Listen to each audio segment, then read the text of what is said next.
tiña unha chiva grandona e uns cornos longos e revirados.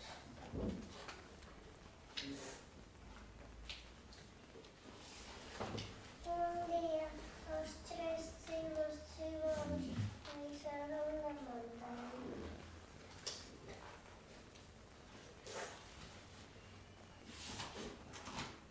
Na outra beira do río medraba unha herba moi verde, mas para chegar tiñan que cruzar unha ponte.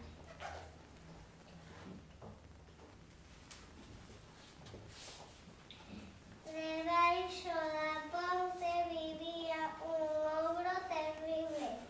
Tiña os pés peludos, brazos de forzudo e un nariz enorme. Tan malvado era que vixiaba noite e día e non deixaba pasar a ninguén pola ponte. Parecía tan rica que decidiran engabalo e foron cara a ponte.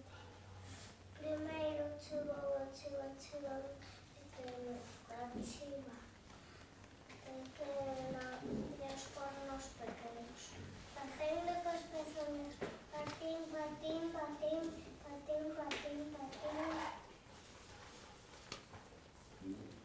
Patín, patín, patín. Cando estaba chegando ao medio da ponte, apareceu o ogro. Quen fai patín, patín, patín pola miña ponte? O chivo pequeno, voute comer. Ai non, que ainda son pequeno. Agarda polo chivo mediano que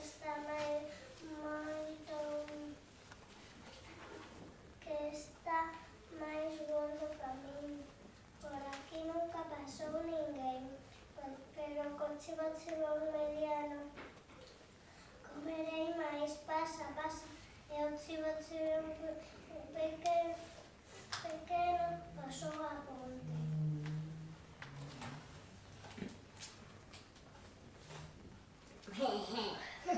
Tiene la cara.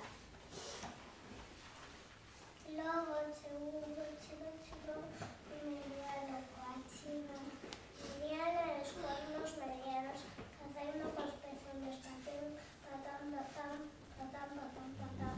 Patín, patín, patín. Patán, patín, patán, patín. Quen fai patán, patán, patán, patán pola miña ponte? O chivo mediano, voute comer. Ai non, que ainda son mediano. Agarda polo chivo grande que está moito máis gordo que a min. O ogro fungou. Agardarei entón por ese chivo. Pasa, pasa. Leche unha especie. Para.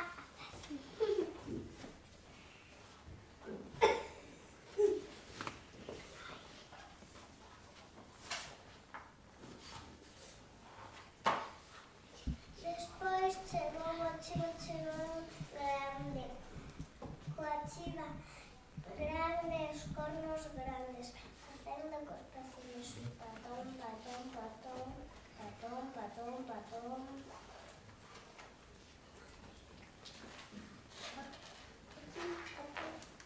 O ogro apareceu axiña. Quen fai patón, patón, patón pola miña ponte? O chivo grande, pois voute comer, pois a ver se te atreves.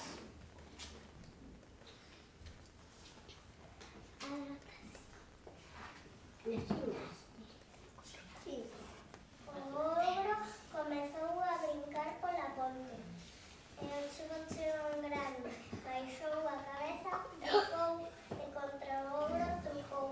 Tal cornada lle deu que o mandou por enriba do río e o ogro nunca máis volveu. El culete. O ogro, o